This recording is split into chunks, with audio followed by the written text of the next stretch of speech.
राकेश बाबू।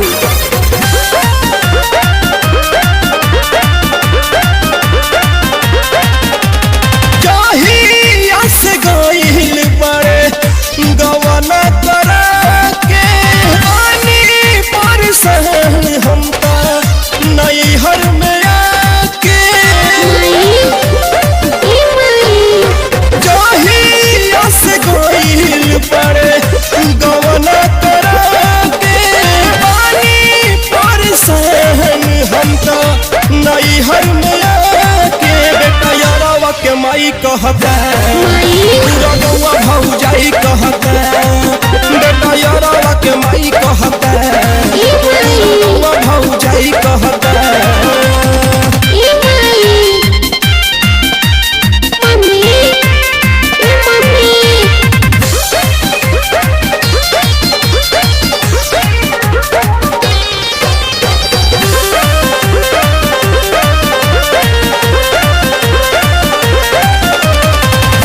घर अवतारे कहियो नया अवतारे यही खराब बुझाला हो सोचनी नहीं हर रहब 4 दिन यहाँ भी रहलू न जाला हो यहाँ भी रहलू न जाला हो। घर अवतारे कहियो नया अवतारे यही खराब बुझाला हो सोचनी नहीं हर रहब 4 दिन यहाँ भी रहलू न जाला हो।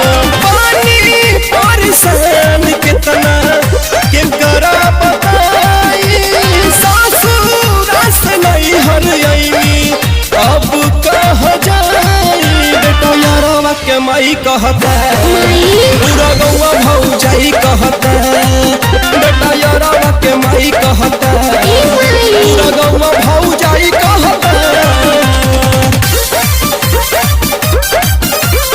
म्यूजिक बाई राकेश बाबू।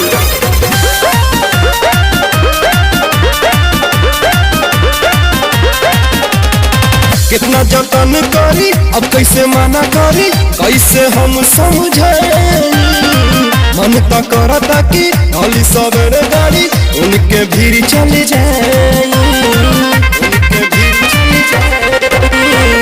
कितना जतन करी अब कैसे मना करी कैसे हम समझाई मन तो करता कि अली सवेरे गाड़ी उनके भीड़ चली जाए।